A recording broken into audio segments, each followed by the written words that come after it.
Dulu sekarang masalah ibadah saja. Oh, ibadah sudah dilarang. Nah, emang ini statusnya gereja itu bukan gereja, Pak. Siapa yang bilang gereja? Ya, salam teman-teman. Lagi teman-teman ya. Viral di media sosial, kaum intoleran kembali bikin ulah. Bikin emosi kita yang menyaksikan teman-teman ya. Bagaimana tidak emosi teman-teman? Orang-orang ini suka sekali melarang orang Kristen beribadah. Apakah dalam ajaran agama mereka seperti ini? Sungguh-sungguh keterlaluan kalian ini ya. Sungguh-sungguh memalukan. Nah teman-teman dan Bapak Ibu, mari sama-sama kita dengarkan ya. Di gereja.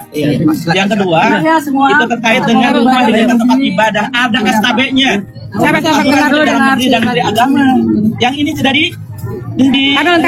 prosedurnya. Kita sudah ada SKTL, sudah izin, jadi sudah melaporkan, kita izin semua.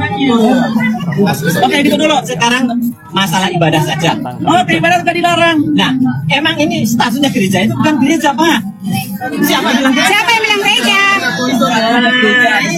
Itu dia punya izin dari sananya gereja, tapi bukan bangunan gereja. Kita tidak paham. Bapak lihat suratnya gitu loh. Itu aja udah jelas gereja tuh namanya Bapak gereja. Udah. Kita yang Bapak diboleh. Kita namanya di sini. Kita yang melarang ibadah terserah. Ini kan di Google Map aja. Rumah bukan gereja. Ini enggak surat gereja. Kalau rumah enggak boleh beribadah. Lah kata siapa rumah tidak boleh beribadah? Kata siapa rumah tidak boleh beribadah, Pak? Jawab, Pak. Kata siapa rumah tidak boleh beribadah? Ya ampun, rumah saya dekat masjid loh di luar itu, tapi tidak pernah melarang kami beribadah. Rumah saya dekat masjid banget, tapi tidak pernah dari pihak RT pada pihak warga melarang untuk beribadah. Kalau rumah tidak bisa beribadah, berarti semua muslim tidak bisa beribadah di rumah dong. Sama dong sama kita. Jangan saya lihat yang ngomong tidak bisa beribadah. Itu cuma formalitas. Karena dari suratnya sana memang di mana-mana SK itu turunkan ada izinnya surat. Seperti itu. Tapi kan di rumah kan bukan gereja, dia tidak pun nulis depan rumah gereja. Negara ini ada yang kalau tapi surat gereja. Semua di mana-mana tanda nama gerejanya. Kan di rumahnya juga tidak ada tulis gereja. Gereja.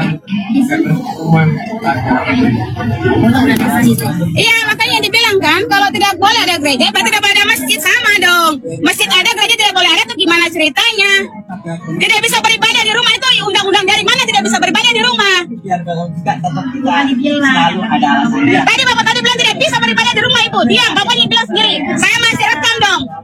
Saya mau beribadah tidak bisa beribadah, Ibu. Sudah diam aja, Bu. Kita bukan rumah. Kita berhak. Rambut masuk atau enggak, kita berhak. Saya tidak bisa beribadah, kita datang beribadah bukan cari ribut, datang kayak gini ribut. Ini kok enggak ada mana? Ini Bapak-bapaknya sangat banyak dari kemarin. Ini kan jalan umum. Ini sama aja dah. Kalau buatnya jangan kayak ibu juga jangan kayak ibu dong. Oh, salah.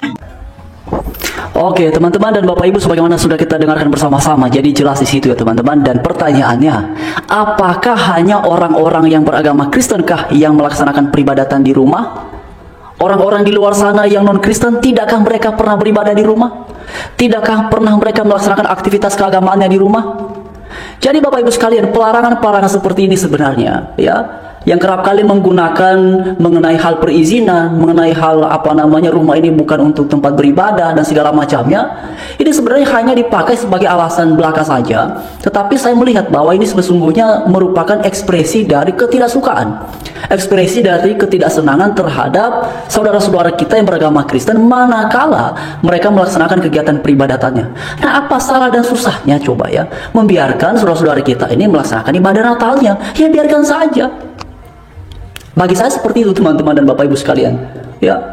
Dan ini tentu sangat memprihatinkan ya. Dari waktu ke waktu, dari bulan ke bulan, dari tahun ke tahun, minggu ke minggu, terus-terusan saja kita mendapatkan ada hal-hal yang seperti ini. Karena itu kita mengharapkan kepada Bapak Presiden Prabowo, Pak Gibran sebagai Wakil Presiden dan semua pejabat terkait, mengharapkan untuk memberikan perhatian yang serius dan juga tindakan-tindakan pencegahan yang tepat dan cepat perihal hal seperti ini, supaya jangan terusan terulang dari waktu ke waktu. Nah kalau begini terus, ini mau sampai kapan? Lagi dan lagi pelarangan ibadah, lagi dan lagi penolakan ibadah, lagi dan lagi penolakan pendirian gereja. Mendirikan gereja juga sering ditolak, ibadah di rumah juga ditolak. Nah seperti kata ibu tadi ya, dan juga dalam video teman-teman ya. Jadi hanya Kristen saja yang tidak boleh ibadah di rumah. Lalu bagaimana dengan orang-orang yang non-Kristen yang selama ini kerap kali beribadah di rumah? Bahkan bukan hanya itu Bapak Ibu semua, kita melihat ada mereka-mereka yang bahkan beribadahnya itu menggunakan fasilitas umum, misalnya jalan raya, misalnya trotoar, ya. Apakah ada orang Kristen yang kemudian melarang? Sejauh ini tidak ada Bapak Ibu semua. Terlepas dari apapun yang kemudian menjadi motivasinya tidak melarang, tetapi satu hal yang pasti, orang Kristen tidak hobi, tidak suka melakukan tindakan seperti itu. Karena biar bagaimanapun mereka mau ibadahnya di jalan raya, bahkan Bapak Ibu sekalian, dalam beberapa kesempatan itu ya, ketika saya lewat suatu jalan ya yang sifatnya adalah jalan umum, ya misalnya di situ ada tempat peribadatan, tapi karena ada aktivitas keagamaan yang menghadirkan banyak orang, ya kadang-kala Bapak Ibu semua, jalan raya yang fungsi utamanya adalah untuk kendaraan lalu lalang, ya baik itu roda 2, roda 4, tapi karena kemudian banyak orang yang hadir untuk kegiatan agama ini, akhirnya kan harus dialihfungsikan jalannya Bapak Ibu. Biasanya saya lihat ini, yang misalnya di ujungnya ditutup, ya dikasih penjelasan di situ, sedang ada kegiatan keagamaan ini, ya akhirnya disarankan untuk melewati jalan lain. Nah Bapak Ibu semua, ini sudah sering saya lihat, mungkin juga teman-teman ya, kalau ada teman-teman yang mengalami seperti yang saya alami ini, seperti yang pernah saya lihat ini, silakan disampaikan di kolom komentar yang sudah tersedia, ya. Nah ketika jalan-jalan umum saja bisa dipakai manakala mereka beribadah, itu sesuatu yang dianggap boleh, tidak jadi sebuah persoalan. Lalu mengapa ketika ada orang Kristen mau ibadah Natal di rumah, lalu itu dianggap sebagai sebuah persoalan? Sekarang begini, apa juga ruginya mereka? Apa juga haknya mereka sebagai warga? Ya, mesti menanyakan izin. Emang ada SK-nya dari presiden misalnya, dari Kementerian Agama misalnya, oh kamu boleh menanyakan izinan. Orang Kristen kalau beribadah di sekitarmu, tanya dulu ada izinnya enggak? Emang boleh begitu? Orang Kristen yang beribadah ini sedang menggunakan haknya untuk beribadah, sedang menggunakan haknya sebagaimana diamanatkan oleh undang-undang. Tapi kenapa kemudian justru dilarang? Nah Bapak Ibu, tadi kan dikatakan ini bukan gereja ya, tapi di dalam penjelasan Ibu itu juga bicaranya gereja. Mungkin maksudnya begini ya, ini itu tempat yang mereka fungsikan sebagai tempat untuk beribadah. Dan dia itu dan tempat ini belum ya menjadi sebuah gereja. Ya saya memahaminya tadi seperti itu ya, karena beliau juga katakan ini bukan gereja ya. Jadi artinya saya melihatnya bahwa ini kemungkinan terbesarnya tempat untuk mereka melaksanakan kegiatan peribadatan. Ya. Tapi apapun itu, mau gereja, mau bukan, mau rumah, mau bukan, orang itu nggak boleh dilarang beribadah. Coba misalnya bayangkan ya, ada orang-orang yang menggunakan fasilitas umum di trotoar ataupun jalan yang ditutup ya, dialihfungsikan untuk sementara karena ada orang beribadah. Lalu ada orang yang kemudian membubarkan aktivitas keagamaan tersebut misalnya. Kira-kira bagaimana Bapak Ibu? Ya? Apakah mereka akan bilang, oh sudah tidak apa-apa dibubarin saja, ya kami mengalah karena memang ini bukan tempat untuk ibadah? Ataukah sebaliknya justru bakalan ngamuk-ngamuk Bapak Ibu? Ya? Karena itulah, ya. Bagi saya secara pribadi, siapapun di luar sana yang bahkan menggunakan fasilitas umum semasih bisa itu hal yang wajar, ya silakan saja. Tidak apa-apa, lagi beribadah ini kan hal yang baik. Dan itu misalnya kalau jalan ditutup sementara, itu hanya sementara, tidak lama, palingan 2 jam. Lalu ini dibuka lagi, lalu bisa lagi jalan aksesnya.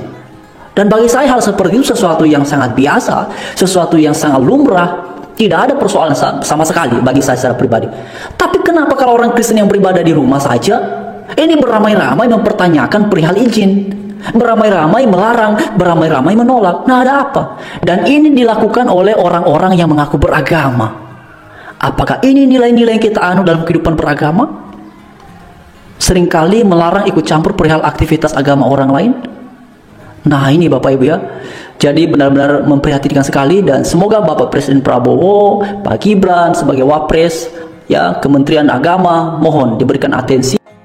Ya, teman-teman sekalian, harapan kita sebagai orang Kristen, pihak yang berwajib segera mengambil tindakan. Segera tangkap dan penjarakan orang-orang seperti ini. Karena percuma biarkan orang-orang seperti ini berkeliaran di luar ya. Karena tidak ada untungnya ya. Kerukunan antar umat beragama bisa hancur. Negara ini bisa hancur karena orang-orang seperti ini ya. Hei para pejabat. Hei para pejabat yang terhormat. Hei para polisi Republik Indonesia yang terhormat. Lihatlah Pancasila. Jangan jadikan Pancasila sebagai pajangan di kantor. Jangan jadikan Pancasila sebagai pajangan di istana sana. Ya, lihatlah umat Kristen selalu diintimidasi oleh kaum intoleran. Ya, segera lakukan penangkapan. segera tegakkan hukum yang berlaku di Indonesia ini, ya. Halo Pak Presiden, halo Pak Gibran, di mana janji kampanye kalian?